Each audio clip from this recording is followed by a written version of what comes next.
오늘은 하나님의 에이스 시리즈 네 번째 바울을 우리 함께 나누려고 합니다. 이 바울을 보면 우리를 포기하지 않게끔 만들어주는 안전장치 같은 그런 사람입니다. 야, 이런 사람도 이렇게 쓰임받을 수 있는 거구나. 야, 이렇게 정반대에 있는 사람도 하나님이 이렇게 에이스로 사용하실 수 있구나. 야, 나도 포기하지 말아야지. 이렇게 죄가 많은 사람도 하나님께서는 버리지 않는구나. 이렇게 우리에게 희망의 근거를 제공해 주는 사람이 바울입니다.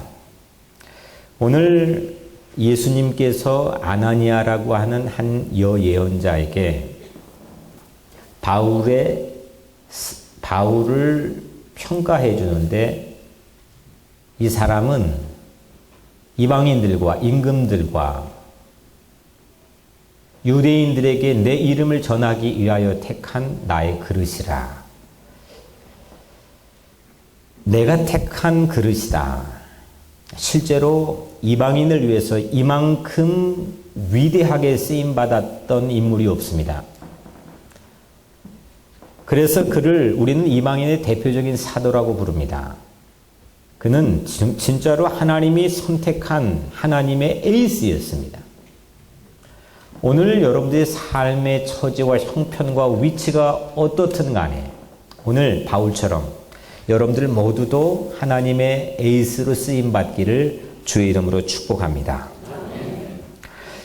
오늘 우리가 바울의 회심 사건을 읽었는데, 바울이 하나님의 에이스로 쓰임받는 데 결정적인 역할을 한 단서가 이 회심 사건 안에 담겨 있습니다. 바울의 본래 이름이 뭐죠? 사울입니다. 사울은 본래 회심할 사람이 아니었습니다. 어느 정도 눈곱만 치라도 좀 가능성이 보였으면, 그런 근거를 우리에게 제공해 줬으면, 그런 실마리가 보였으면 좀 납득이 갈 만한데, 그는 도무지 회심과는 거리가 먼 사람이었습니다.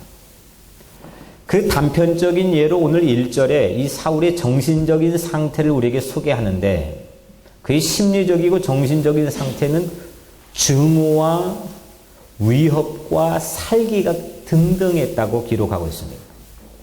남을 증오하고 미워하는 걸로 가득 차 똘똘 뭉쳐진 사람입니다. 그것도 누구를 미워하느냐? 지금 예수를 믿겠다고 따르는 제자들을 향해서 가지고 있는 증오입니다.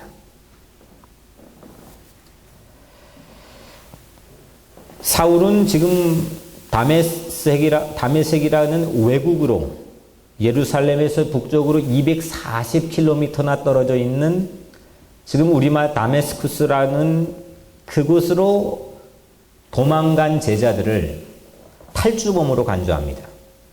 그 예루살렘 대제사장에게 공문으로 무장을 한 채 호위병들과 함께 그 다메섹으로 이 망명자들을 탈주범 취급해서 그들을 잡아 죽이려고 지금 가는 중입니다.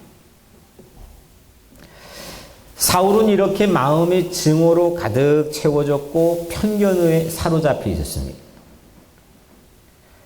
그가 이 240km의 여행을 거의 끝마칠 무렵이었습니다. 다메섹에 거의 도달할 때였습니다. 그때는 정오였습니다. 갑자기 하늘에서 강한 빛이 그에게 비춰졌습니다. 이 빛이 너무 강해가지고 앞을 볼 수가 없을 정도였습니다. 사울이 엎어졌습니다. 갑자기 하늘에서 사울의 귀에 소리 하나가 들립니다. 사울아, 사울아, 네가 왜 나를 핍박하느냐?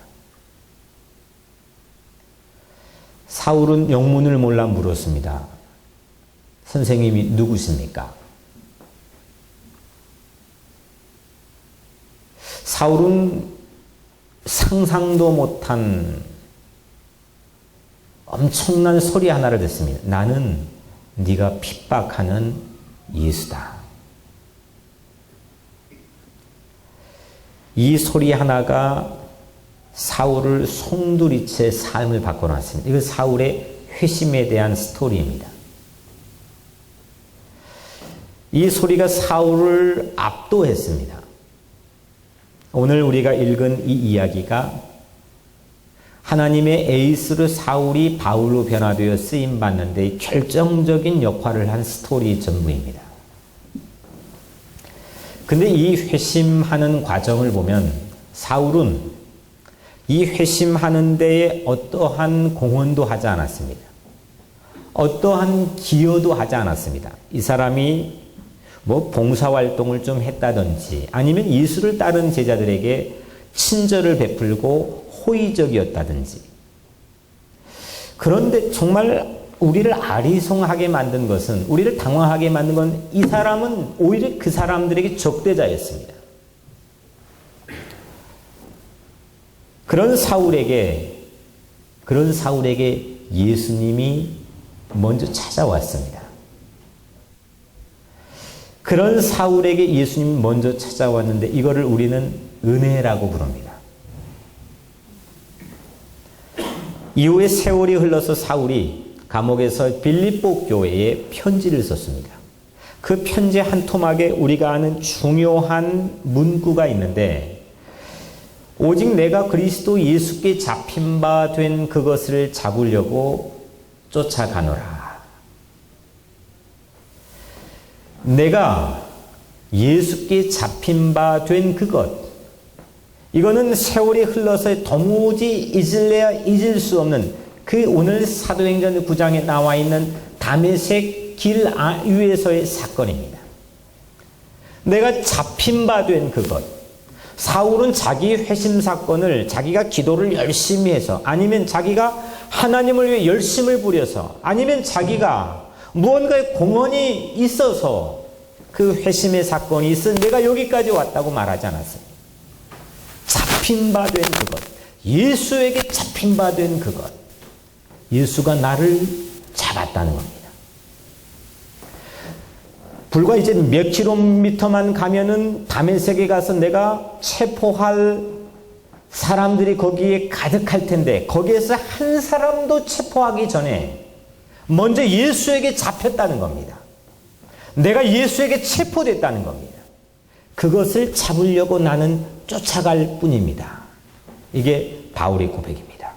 그리고 바울이 자기 회심 사건에 대한 해석이고 평가입니다. 나니아 연대기라는 유명한 영화를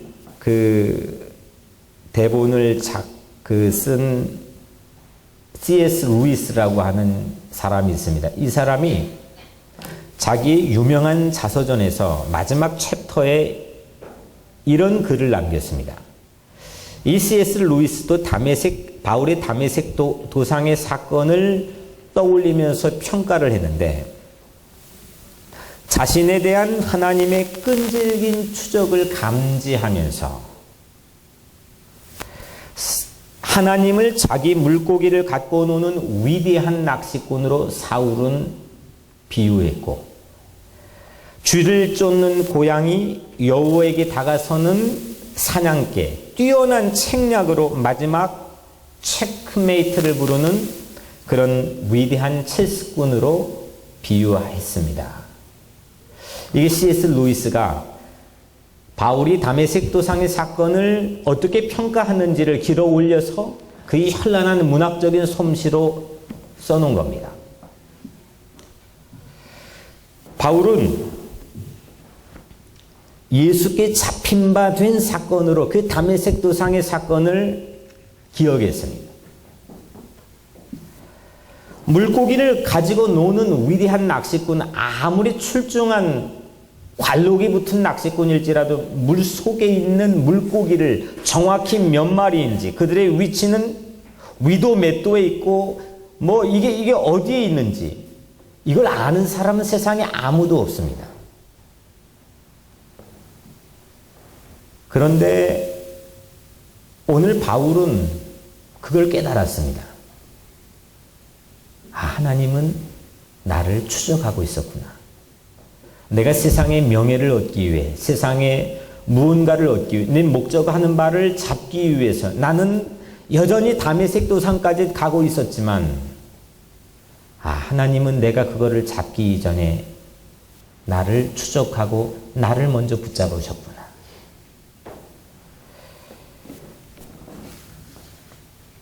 증오에 차 추적하던 바울을, 미움으로 가득 사로잡혀 추적하던 바울을 오늘 하나님은 사랑으로 추적하시고 붙잡은 겁니다. 위대한 낚시꾼처럼 하나님은 이 바울을 낚아냈고, 최고의 체수꾼처럼 바울에게 빼도 박도 못하게 체크메이트 이렇게 불렀습니다. 바울은 붙잡힌 겁니다. 그래서 하나님의 택한 그릇, 예수님의 택한 그릇이 되었습니다. 오늘 여러분들의 삶 가운데도 세상에 무언가를 붙잡기 위해서 세상에 나가 열심히 살아가지만, 시커가 되어서 때로는 진리를 붙잡기 위해서, 무언가를 붙잡기 위해 세상에 나가 살아가지만, 경쟁하지만, 먼저 오늘 이 자리에서 예수님에게 붙잡히는 여러분들 되시기를 주의 이름으로 간절히 축복합니다. 바울의 이 회심은, 그런데 하나님에게 붙잡힌 이 놀라운 사건은 갑자기 돌발적으로 일어난 사건이 아니라는 게 바울의 판단입니다. 우리는 이게 호련히 강한 빛이 바울에게 비춰져서 그를 둘러쌌습니다. 갑자기였습니다. 예측 못했습니다. 근데 바울의 이후의 생각과 평가는 그렇지 않았습니다. 돌발적이지 않았다는 겁니다. 예수님은 준비된 추적을 했다는 겁니다. 예수님은 계속해서 그를 따라 붙었습니다. 그가 예수님을 몰랐을 때도, 예수님을 적대시했을 때도 그를 따라 붙었습니다. 그 증거가 사도행전 26장에서 바울이 다메섹 도상에 대한 그 오래전 생각을 떠올리면서 아그리빠 왕에게 간증을 할 때였습니다. 그 다메섹 길 위에서 들렸던 소리를 바울은 간증하면서 얘기합니다. 사울아, 사울아, 네가 어찌하여 나를 핍박하느냐? 가시채를 뒷발질하기가 내게 고생이니라.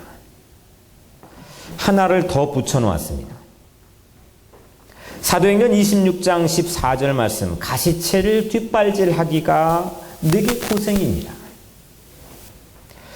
가시가 돋쳐있는 채찍을 뒷발질하는 것, 이거는 헬라 문학과 그리고 이후의 라틴 문학에서 매우 빈번하게 사용됐던 속담입니다. 가시채를 뒷발질하면 어떻게 될 것 같아요? 가시가 돋친 채찍을 뒷발질하면은 괜찮을 것 같아요? 아프죠. 근데도 계속해서 뒷발질하면서 앞으로 나가려고 하는 이 모양새를 속담으로 표현하는 겁니다.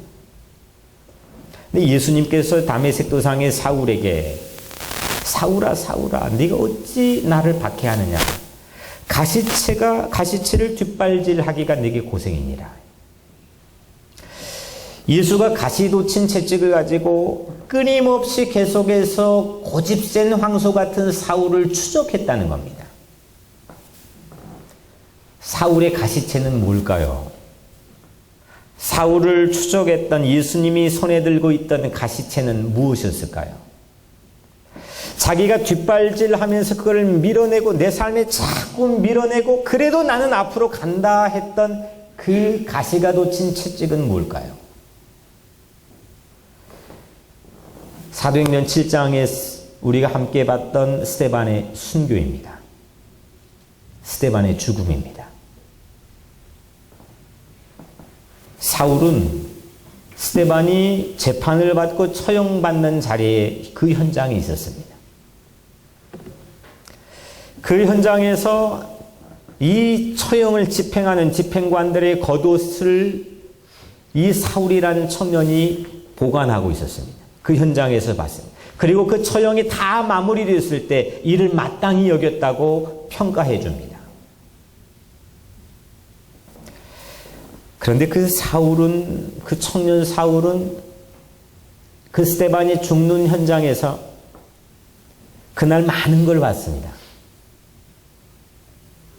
스데반의 얼굴이 천사처럼 환하게 빛나는 걸 봤습니다. 스데반이 우리가 여기 같으면 국회의사당, 당시 의회 앞에서 신문과 마지막 최종 이 발언을 하면서 위대한 설교를 하는 권위 있는 모습도 봤습니다.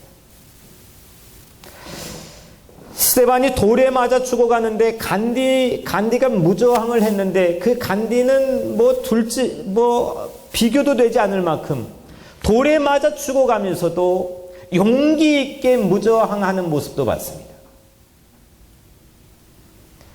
스데반은 자기를 처형한 사람을 용서해달라는 듣도 보도 못한 그런 맑은 기도를 드리는 것을 들었습니다. 스데반은 마지막 호흡을 몰아쉬면서 큰 소리로 예수님이 하나님 우편에 있는 것을 보고 있다고 이 외치는 놀라운 엄청난 주장도 사울은 자기 귀로 들었습니다. 그날 그 현장에 사울은 이 스데반의 순교를 통해서 아주 많은 걸 봤습니다.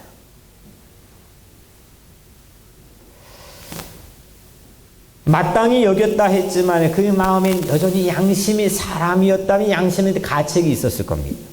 아무리 뒷발질해도 그는 앞으로 가려고 했습니다. 다메섹으로 210km, 220km까지 이제 거의 다메섹까지 도달할 때였습니다. 스데반의 순교가 사울에게 가시체였습니다. 뒤에서 사울을 추적하는 가시체였습니다.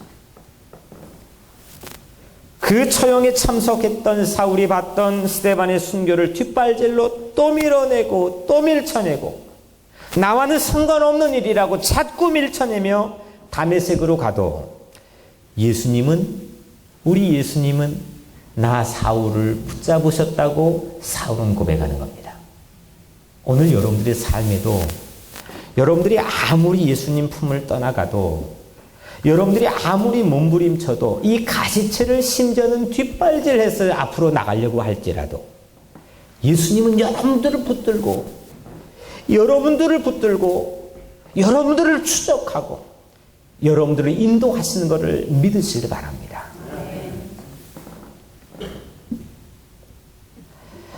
그래서 바울의 스승은 가말리엘이 아니라 스데반입니다.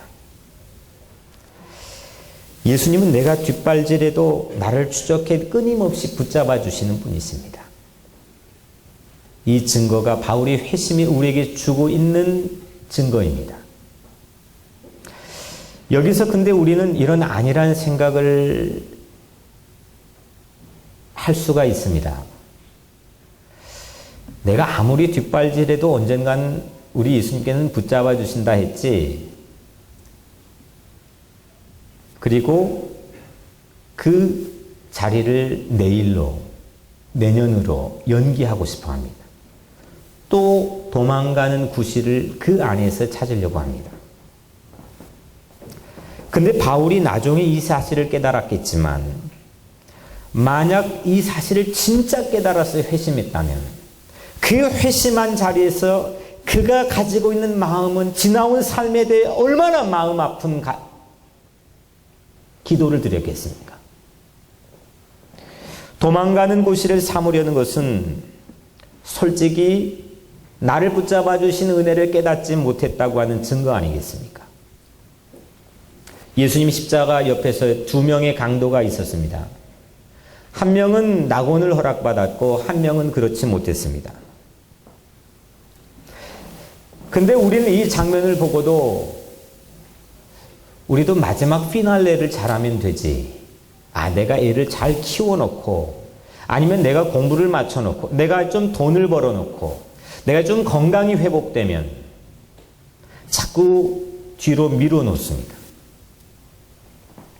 그런데 정말 낙원을 허락받은 십자가 한편의 강도가 진짜 그 순간 정말 그 진리를 받아들이고 깨달았다면 자기가 그동안 살아왔던 삶에 대해서 얼마나 안타까워했겠습니까? 얼마나 아파했겠습니까? 그리고 자기에게 남겨져 있는 이 단 몇 분이 얼마나 짧다고 느꼈겠습니까?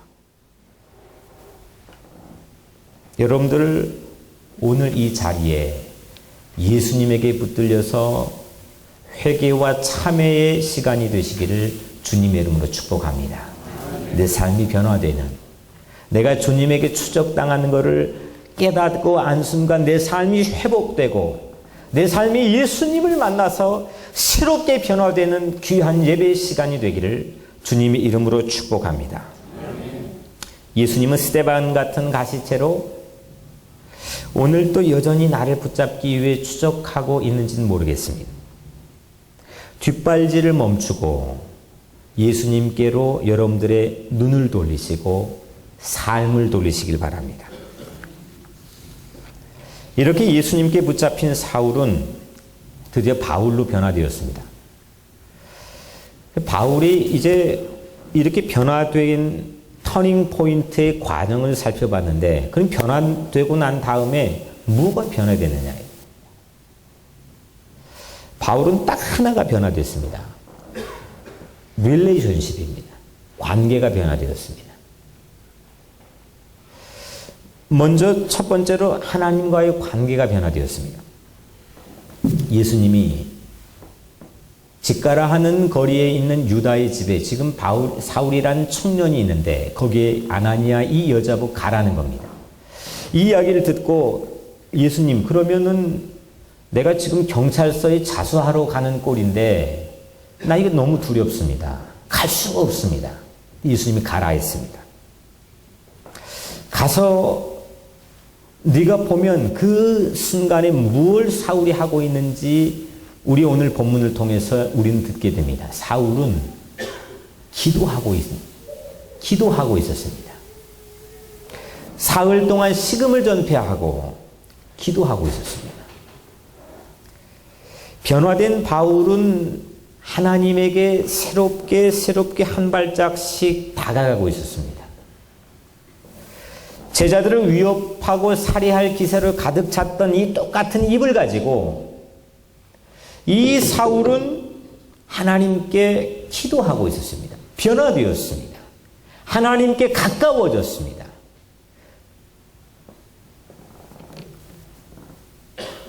이전에도 바울은 바리새인으로 일주일에 2번씩 금식하고 또 아마 기도했을 겁니다. 아주 철두철미한 정통주의시 아닙니까? 우리 지난주에도 초막절이라 맨하탄에 주의시들이 한 명도 없었습니다.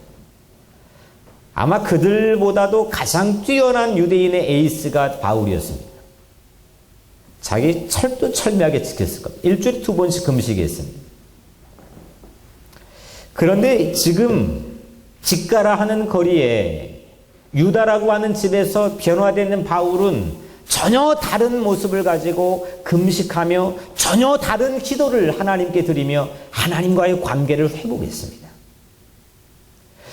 내가 아무리 오랫동안 하나님을 믿어온 삶의 스펙과 커리어가 있을지라도 하나님을 만나 내 삶이 회심이 되고 변화되어서 하나님과의 진정으로 가까이 다가가는 그런 기도의 삶이 여러분들의 삶 가운데 이루어지길 바랍니다. 하나님께 기도하시길 바랍니다. 하나님께 붙잡힌 사람은, 하나님께 딱 하고 붙잡힌 사람은 기도하면서 하나님을 붙잡으려고 합니다. 이게 바울의 고백입니다. 내가 예수께 붙잡힌 바 된 그것을 잡으려고 쫓아가노라 했습니다. 하나님만 붙잡아야 됩니다. 그래서 바울은 쉬지 말고 기도하려 했고, 하나님께 붙잡히면 호흡이 기도가 되고 기도가 호흡처럼 나온다고 했습니다. 지난 수요일 며칠 전이죠. 우리 맨하탄에 처음 개강하는 우리 제자 훈련 확신반 이제 끝내고 자정이 넘어가지고 집에 돌아왔습니다. 근데 새벽 2시에 이제 아침에 일어나 보니 새벽 2시에 한 자매에게 메시지가 전달되었습니다. 그 자매에게 이제 허락을 받고 오늘 그 메시지의 내용을 짤막한 내용을 여러분들이 소개하는데 그 자매는 우리 교회 와서 처음 예수를 믿은 사람입니다. 근데 자매가 말했습니다. 집에 들어와 여느 때처럼 소파에 앉아 요새 고민거리를 시작하려던 참인데 갑자기 성경의 몇 구절을 찾아 읽었답니다. 이 자매는 그럴 성경을 찾아 먼저 읽을 자매가 아닙니다. 며칠 낮밤으로 고민했던 문제들을 처음으로 뜬 눈으로 보게 되는, 환하게 보게 되는 명료함을 느꼈다는 겁니다. 그리고 처음으로 가야 할 방향에 대한 이상할 정도의 용기와 확신을 얻게 되었답니다. 너무 신기하고 힘이 나가지고 그 늦은 시간에 메시지를 제게 보내주었습니다. 그리고 어제 그 자매와 통화를 했습니다. 자기는 이 제자훈련 왁신반에 자기 삶의 이슈 하나가 있는데 그 문제 하나를 해결해 볼까 하고 그 제자반에 들어왔는데 하나님은 일찍부터 자신을 부르셨다는 것을 깨달았다는 겁니다. 이 자매는 그럴 자매가 아닙니다. 오늘 사울처럼 이 자매가 그 사실을 깨닫는데 이 자매는 어떤 컨트리뷰션도 하지 않았습니다. 이 자매가 그를 깨달았습니다. 하나님이 나를 붙들었다는 겁니다. 하나님이 나를 추적했다는 겁니다. 하나님이 나를 알고 계셨다는 겁니다. 어느 아침 일부 예배에 왔는데 얼굴이 완전 전혀 다른 사람이 되었습니다. 환한 기쁨을 가지고 이전에 볼 수 없었던 삶에 대한 생기와 자신감을 가지고 오늘 예배를 참석했습니다. 하나님의 관계가 회복된 겁니다. 하나님께 붙잡히니까 하나님을 붙잡기 시작하는 겁니다.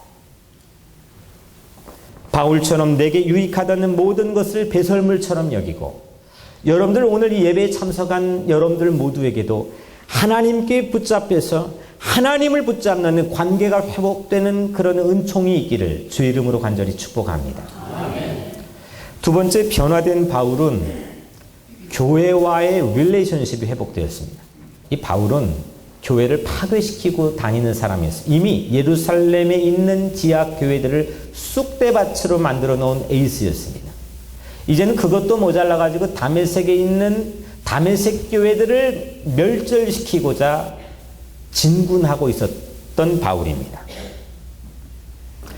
예수님이 다메섹에 있는 아나니아라는 제자에게 사울에게 가보라 했습니다. 사울이 예루살렘 교회를 초토화시켰고 다메섹 교회도 지금 초토화시키려고 온 거를 아는데 내가 어떻게 갑니까? 그런데 아나니아는 하나님 말씀에 순종하고 바울에게 가서 그 머리에 손을 얹고 안수를 해줍니다. 지금 사울은 앞이 안 보입니다. 촉감만 느껴졌을 겁니다. 아무것도 볼 수가 없습니다. 그때 오늘 읽은 17절에 아나니아가 떠나 그 집에 들어가서 그에게 안수하여 이르되 형제 사울아, brother Saul. 와, 저는 이 말을 보면서 너무 깊은 감동을 받았습니다. 사울이 회심한 후에 지금 앞도 안 보이고 이제 예수님의 만남을 통해 새로운 삶을 살기 시작한 이 사울이 회심한 후에 크리스천의 입을 통해 들었던 첫 마디 brother Saul. 그건 거부의 말이 아니라 환영의 말이었습니다. 내가 한 행동이 어떤데, 내가 그동안 교회를 향해서 어떤 행동을 했는데, 내가 그동안 당신을 향해서 내가 어떤 마음을 가졌는데, 그런데 그에게 들려왔던 첫 마디는 형제 사울아. 그 귀에 아마 감미로운 음악처럼 들렸을 겁니다. 그는 그 소리를 평생 잊지 못했을 겁니다. 그래서 그 누구보다도 바울은 신약 성경의 3분의 1을 기록한 이 바울은 자기의 모든 서신서에서 형제라고 하는 말을 가장 많이 빈번하게 사용했습니다. 형제요. 그 두려운 광신자가, 들짐승같이 날뛰는 이 광신자가 다메섹 교회의 패밀리로 받아들여지는 순간입니다. 교회는 이래야 됩니다. 바울이 변화되어 회심을 하니까 교회와의 릴레이션십이 회복되었습니다. 신앙은 혼자 하는 게 아닙니다. 아무리 하나님을 믿고 아무리 예배를 경건하게 드릴지라도 하나님이 세워주신 교회 공동체가 있는 이유는 함께 하나님께 예배드리기 위해서입니다. 변화된 삶은 공동체 이 안에서, 뉴욕 우리 교회라는 이 공동체 안에서 가족 같은 형제 관계로 시작하는 겁니다. 세상의 어떤 사람일지라도, 아무리 돌에 맞아 죽을 죄를 지은 사람일지라도 이 교회에서는 환영을 받아야 됩니다. 이 교회 안에 있는 어떤 악기를 훔쳐가는 장발장 같은 사람이 올지라도 이 교회는 그의 허물을 덮어줘야 됩니다. 그게 교회입니다. 예수님이 세상에 핏값으로 세워주신 교회입니다. 바울이, 그 엄청난 바울이 교회의 억셉이 된 겁니다. 회원으로 가입이 된 겁니다. 이로부터 3년이 흘렀습니다. 오늘 말씀의 뒷부분에 바로 이어서 나오지만 바울이 마음에 예루살렘에 있는 교회에 가고 싶어졌습니다. 근데 모두들 바울을 예루살렘 교회에서 그 사도들조차도 두려워하고 있다고 오늘 말씀이 나옵니다. 이때 바나바라는 한 사람이 나타나서 바울이 경험했던 그 놀라운 체험과 바울이 현재 증거하고 있는 그 놀라운 복음의 능력을 직접 변호해주고 추천해주고 소개해 주었습니다. 그리고 예루살렘 교회에도 가입이 되어서 출입했다더라. 이게 오늘 우리 뒤에 나와 있는 말씀입니다. 바울은 다메섹 교회뿐만 아니라 예루살렘 교회에서도 받아들여졌습니다. 관계가 회복되었습니다. 교회를 핍박하던 바울이 교회의 가족으로, 패밀리로 받아들여졌습니다. 회심으로 변화된 삶은 바울처럼 교회와의 관계를 회복하는 겁니다. 오늘 이 메시지를 듣고 있는 모든 여러분들, 교회와의 막힌 담이 없도록 여러분들의 삶 가운데 변화된 삶의 증거의 하나로 이 교회의 관계를 회복하시기를 주의 이름으로 축복합니다. 여러분들도 이 교회에서 엄청난 주님의 사랑에 환대와 환영을 받고 형제 아무개요. 또 여러분들도 세상에 누구가 이 교회에 오든지 간에 여러분들도 환영의 말을 해줄 수 있는 그런 변화된 삶이 있기를 주의 이름으로 축복합니다. 우리 교회는 어떤 회심자일지라도 아나니아와 바나바처럼 그들을 사귀고 환영하는 교회가 되기를 바랍니다. 마지막 세 번째로 변화된 바울은 이 사울이 하나님의 붙잡힌 바 되어서 삶이 완전히 180도 바뀌어서 먼저 하나님과의 관계를 회복하고 다음에 교회와 관계를 회복했는데 마지막 이 사람에게 매우 특별한 변화는 세상과의 관계를 완전히 회복했습니다. 저는 이 인생보다 더 많이 세상과의 관계를 회복한 사람을 보지 못했습니다. 당시 유대인은 지금처럼 매우 배타적인 민족입니다. 문화도 종교도 언어도 여튼 모든 것은 예루살렘 말할 것도 없고 우리처럼 이민자로 나가 사는 사람도 이방인들을 차별했습니다. 아무리 열심히 너희들이 믿어도 너희들은 안 된다는 겁니다. 그게 상식이 되는 시대였습니다. 그런데 회심한 바울은, 변화된 바울은 자기 자그마한 몸뚱아리 안에서 유대인도 담아냈고 이방인들도 몽땅 다 담아냈습니다. 남자도 담아냈고 여자도 몽땅 담아냈습니다. 부자도 담아냈고 가난한 자도 몽땅 다 담아냈습니다. 마틴 루터 킹이 I have a dream 했지만 그는 인종적인 담아낸 것 이외에는 세상의 모든 걸 담아낼 수가 없습니다.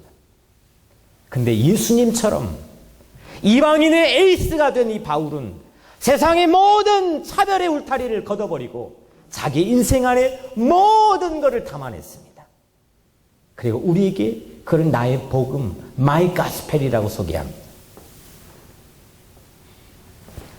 세상을 바라보는 눈이 완전히 새로워졌습니다. 전혀 다른 눈으로 여행을 하기 시작해 그가 간 3차례의 여행이 유럽의 새로운 문화의 길이 되었습니다. 바울의 최고의 업적은 이방인을 위한 선교 아닙니까? 세상과의 관계를 회복해야 됩니다. 내 담아낼 수 있는 이 내 인생의 그릇 안에 어마어마한 걸 담을 수 있도록 주님은 우리를 복음으로 사로잡았습니다. 세상을 바라보는 세계관이 바뀌어져야 됩니다. 바울을 나의 택한 그릇이라 했을 때 이방인, 임금, 유대인 위에서 예수님이 이름을 전할 택한 그릇이라 했습니다. 이 그릇 안에 이방인도 유대인도 모두 담아냈습니다. 누구에게라도 찾아가듯 예수님을 전하는 바울이 되었습니다. 야, 너무 좋지 않습니까? 오늘 여러분들도 내 기도 안에 친구도 담아내고 원수도 담아내고 가족도 담아내고 이웃집 아무개 집도 담아내고 내 기도 안에 남한도 담아내고 북한도 담아내고 내 기도 안에 백인도 담아내고 흑인도 담아내고 내 기도 안에 모든 걸 담아낼 수 있는 어마어마한 큰 그릇이 되기를 주 이름으로 간절히 축복합니다. 사랑하는 성도 여러분, 뭔가를 끊임없이 추적하고 잡으려고 우리의 담의색으로 달려가고 살아가진 않으십니까? 예수님은 낚시꾼처럼, 위대한 낚시꾼처럼 우리를 추적하고 우리를 붙잡고 있습니다. 아픈 줄도 모르고 그 가시체를 향해 뒷발질한 우리를 예수님은 십자가의 가시체를 가지고 자기 목숨을 건 가시체를 가지고 우리를 사랑으로 추적하며 그의 부드러운 손길로 우리를 붙잡고 있습니다. 이게 하나님의 은혜입니다. 오늘 나에게 바울 같은 회심이 일어나기를 주 이름으로 축복합니다. 이 말씀을 듣는 이 자리가 여러분들의 자리가 다메섹으로 가는 길이 되기를 축복합니다. 예수님의 택한 그릇, 하나님의 택한 에이스가 되기를 축복합니다. 그러면 하나님과의 열린 관계가 시작될 것이고 교회와의 새로운 관계가 회복될 것이며 세상과의 새로운 관계가 복원되어서 여러분들의 명실공히 하나님이 택한 그릇, 하나님이 사용하고 하나님이 신임할 수 있는 그런 하나님의 에이스가 되시기를 주 이름으로 간절히 축복합니다. 기도하겠습니다.